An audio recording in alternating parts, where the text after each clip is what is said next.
Hi everyone, today we're going to continue with Module 6. Today we're going to work on Lesson 2 with drawing tape diagrams as a way of displaying data. So if you look at the diagrams here above, this is it says find the total number of stamps each student has. And it says here that each stamp represents, each picture of a stamp represents one stamp. So if you look at Dana's here, we can clearly see that she has 1, 2, 3, 4 rows of 4. Okay, so what we did down here is it's 1 row, 2 rows, 3 rows, and 4 rows. And then when we add our tape diagrams, we could do 4 plus 4 plus 4 plus 4, or 4 times 4, which is 16 stamps. So let's do the same, but look for Tanisha. So we can see that she has 2 rows of 4. So we're just going to simply put 1 row of 4, and this would represent 2 rows of 4, and we can see she has a total of 8. When we look at Raquel, she has, you can count with me, 1, 2, 3, 4, 5, 6 rows of 4. So we can do 1, 2, 3, 4, 5, and 6. And then when we look at this tape diagram, we can know that we can add all these 4s, or simply do 4 times 6, and that would equal a total of 24. Now let's look at Anna's. Let's count how many she has. 1, 2, 3, 4, 5, 6, 7, 8.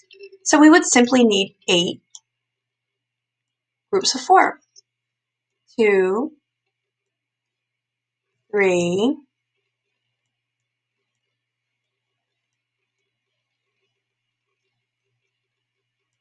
4, 5, 6, 7, and 8. And then when we have 4 groups of 8, that would bring us to a total of 32 stamps. Okay, so right here, this is called a horizontal,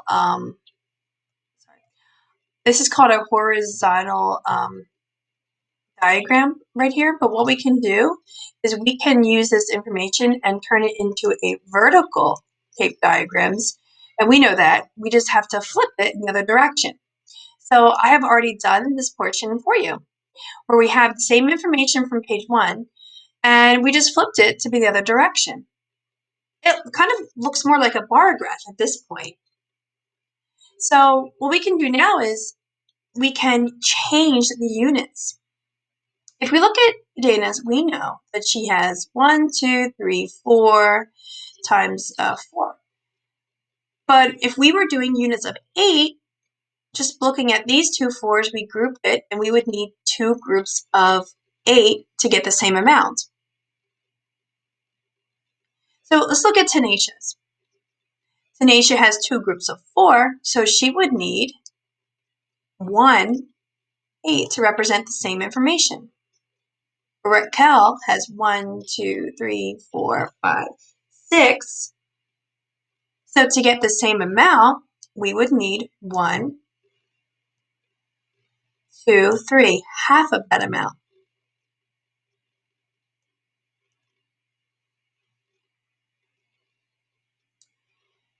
We have Anna's, we have 1, 2, 3, 4, 5, 6, 7, 8.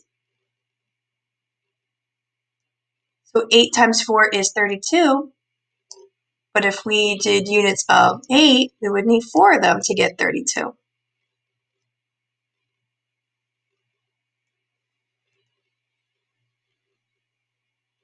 So what would be a good title for our tape diagram? Well, let's see. The information is displaying how many stamps that students collected. So I think a good title would be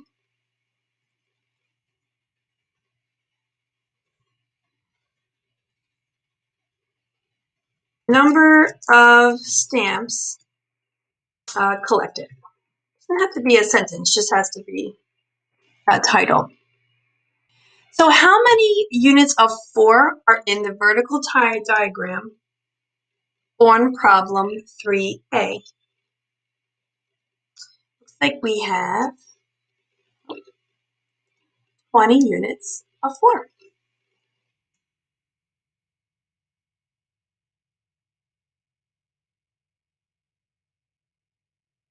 How many units of 8 are there in the vertical diagram on problem 3B?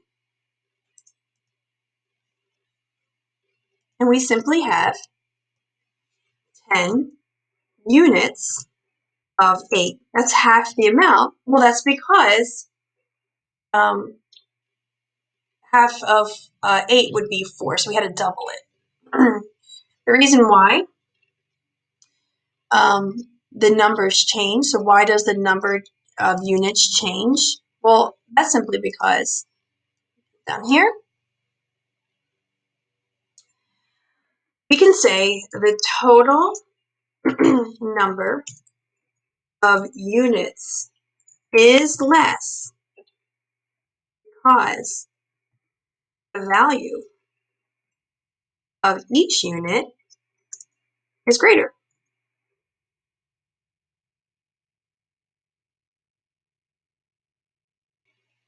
Okay, and that's where I'm going to end it about here. So as you can see, we're just using our data and we're putting it in a tape diagram, which is another way of displaying information.